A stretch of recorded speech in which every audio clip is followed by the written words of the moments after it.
एक समय की बात है। रामगढ़ नाम का एक गांव हुआ करता था। उस गांव में एक बहुत ही गरीब परिवार रहता था, जिसमें मोहन, सुमन और उनके 2 बच्चे अजय और मीना रहते थे। एक दिन की बात है जब अजय और मीना दोनों अपनी माँ के साथ बाजार जाते हैं। वहां बाजार में बड़ी ही सुंदर सुंदर पतंग मिल रही होती हैं। अजय तो उन पतंगों को देखता ही रह जाता है। क्या हुआ अजय, यहाँ खड़े क्या देख रहे हो? वो देखो, कितनी सुंदर सुंदर पतंगे हैं। मुझे भी ये पतंग चाहिए। कैसी बातें कर रहे हो? ये पतंग पता भी है कितनी महंगी होगी। हम इसे लेने का सोच भी नहीं सकते। चलो अब जल्दी चलो, वरना माँ आगे निकल जाएंगी। मीना इतना कहकर अपनी माँ के पीछे पीछे जाने लगती है और अजय उन पतंगों को बड़ी उम्मीद से देखता हुआ उसके पीछे पीछे चलने लगता है।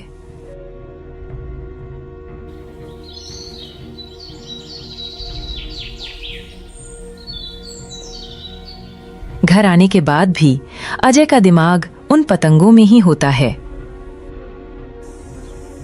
अगले दिन जब अजय और मीना स्कूल जाते हैं तो मीना अजय से बोलती है, क्या तुम अभी तक उस पतंग की वजह से मुंह बनाए हो?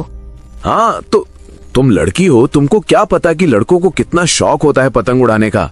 साल में एक बार ही ऐसा मौका मिलता है। सब दोस्त पतंग उड़ाते हैं, आसमान कितना सुंदर दिखता है और कितना मजा आता है। खैर, तुम ये सब बातें छोड़ो। अजय और मीना दोनों स्कूल जाते हैं। स्कूल में सब 15 अगस्त की बातें कर रहे होते हैं। अजय बेचारा चुपचाप सबकी बातें सुनता रहता है। स्कूल की छुट्टी हो जाती है और जब दोनों घर वापस आ रहे होते हैं तो अजय को पेड़ में एक पतंग अटकी हुई दिखाई देती है। अजय तो उस पतंग को देखकर एकदम खुश हो जाता है। मीना, वो देखो तो जरा, मुझे क्या मिला। कितनी सुंदर पतंग है। हाँ सच में, ये तो बहुत ही सुंदर पतंग है, पर ये तो बहुत ही ऊपर अटकी हुई है। अजय बिना सोचे समझे पेड़ पर चढ़ जाता है और पतंग को उतार लाता है। वह दोनों उस पतंग को घर ले आते हैं।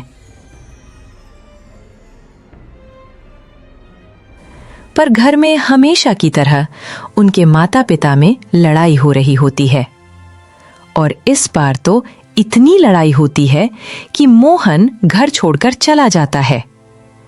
बेचारे बच्चे बहुत रोते हैं। उनकी माँ भी बहुत रोती है। उस दिन घर में खाने को कुछ भी नहीं होता। बेचारी माँ बच्चों के खाने के लिए बड़ी ही परेशान हो रही होती है, पर वह करे भी तो क्या करें। तुम रो मत माँ, हम कुछ ना कुछ काम करके खाना ले आएंगे। पर हम तो छोटे हैं ना, हम क्या काम कर सकते हैं? कोई नहीं, हम कुछ ना कुछ जरूर सोच लेंगे। पूरा दिन ऐसे ही निकल जाता है। अजय अपने कमरे में उदास बैठा सोच ही रहा होता है कि उसकी नजर उस पतंग पर जाती है। कितना मन था मेरा कि 15 अगस्त को ये पतंग उड़ाऊं, पर ये क्या हो गया, घर में खाने तक को नहीं है। एक काम करता हूँ, मैं इस पतंग को बाजार में जाकर बेच देता हूँ। कुछ पैसे तो आएंगे, फिर मैं उससे कुछ खाने को ले आऊंगा। अजय बड़े उदास मन से उस पतंग को उठाता है, पर तभी उसमें से आवाज आती है, मुझे मत बेचो, मुझे मत बेचो। अजय इधर उधर देखने लगता है, पर वो आवाज तो पतंग से आ रही होती है। अजय बड़ा ही हैरान होकर उस पतंग को ध्यान से देखने लगता है। ये क्या, ये आवाज तो इस पतंग से आ रही है। हाँ, मैं इस पतंग से ही बोल रही हूँ। मैं एक भूतिया पतंग हूँ और एक जादुई पतंग भी। क्या सच में? हाँ सच में। एक काम करो, तो मुझे ठीक 12 बजे छत पर लेकर जाओ और आसमान में उड़ाओ। आसमान में उड़कर मेरी शक्तियाँ तेज हो जाती हैं, फिर मैं तुम्हारे लिए जादू से कुछ भी कर सकती हूँ। हमारे घर खाने को नहीं है, तो क्या तुम हमारे लिए खाने को ला सकती हो? हाँ बिल्कुल। अजय उस भूतिया पतंग की बात मानकर बिल्कुल वैसा ही करता है और उसे रात को 12 बजे छत पर ले जाकर उड़ाने लगता है।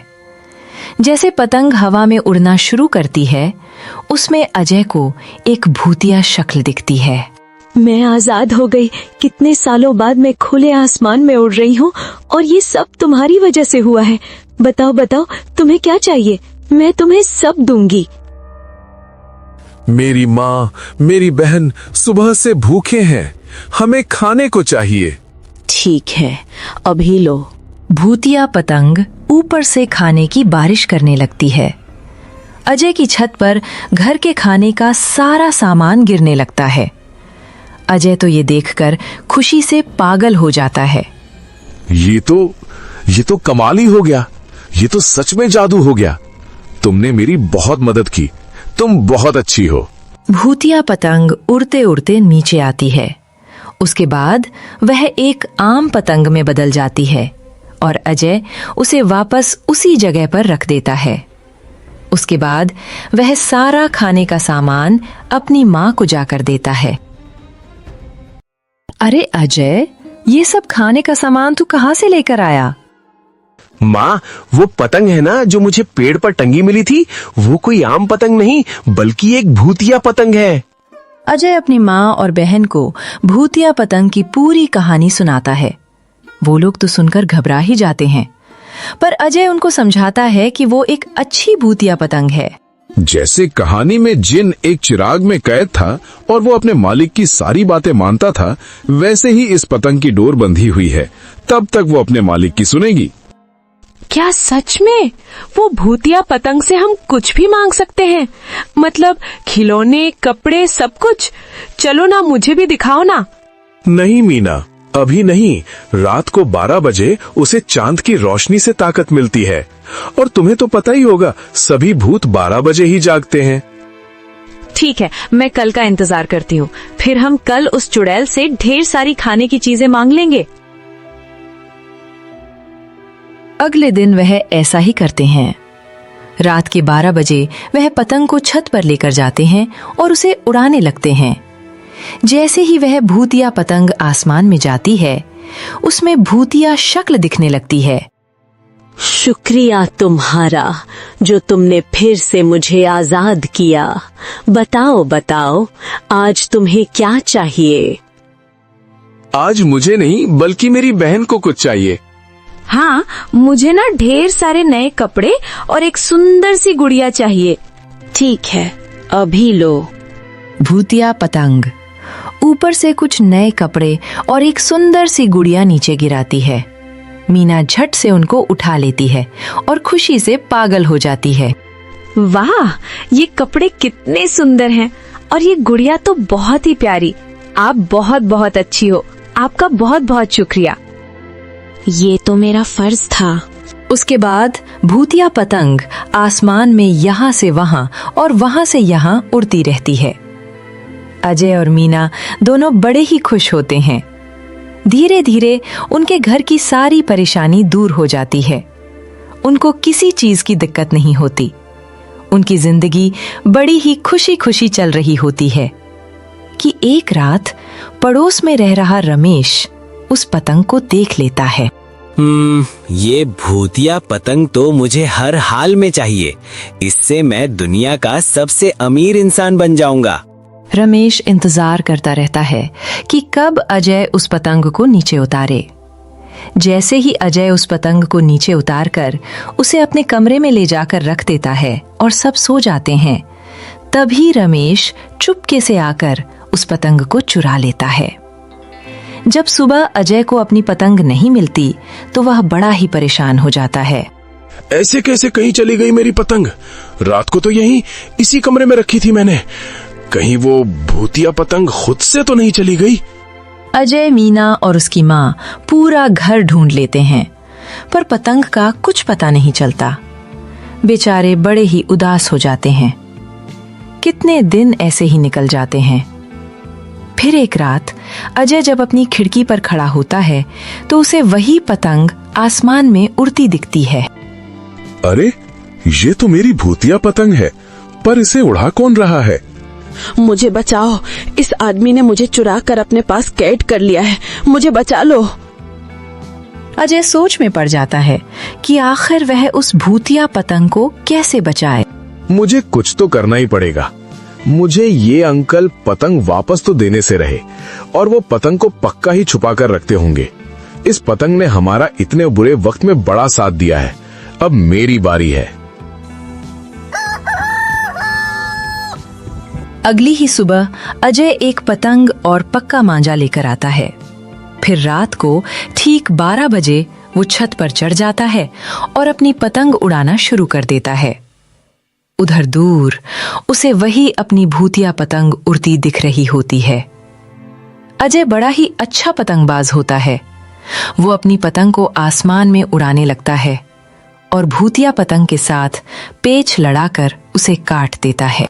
अरे मेरी पतंग, मेरी जादुई पतंग कट गई। अब आया ना मजा, बुरे काम का बुरा नतीजा। मैं आजाद हो गई, हमेशा के लिए मुझे आजादी मिल गई। भूतिया पतंग खुशी खुशी उड़ ही रही होती है कि उसकी नजर अजय पर पड़ती है। अजय के पास मांझा और पतंग देखकर वो समझ जाती है कि उसी ने उसे आजाद किया है। उसके बाद अजय उदास मन से नीचे आ जाता है। अजय अपने कमरे में जाकर लेट जाता है कि तभी उसकी नजर भूतिया पतंग पर पड़ती है, जो उसके कमरे में उसी जगह पर रखी होती है। तुम यहाँ कैसे? मैंने तो तुमको आजाद कर दिया था ना। उसके लिए तुम्हारा बहुत बहुत शुक्रिया। तुमने जो मेरे लिए किया वो कोई और नहीं कर सकता था। मैं अब आजाद हूँ, पर मैं फिर भी हमेशा यहीं रहना चाहती हूँ। अगले दिन 15 अगस्त को सब अपनी अपनी पतंग ले आते हैं। पूरा आसमान रंग रंगा हो रहा होता है। अजय भी अपनी भूतिया पतंग लेकर छत पर चढ़ जाता है और बस फिर दोनों मिलकर उस दिन खूब पतंग काटते हैं। उसके बाद वह पतंग हमेशा अजय के पास रही।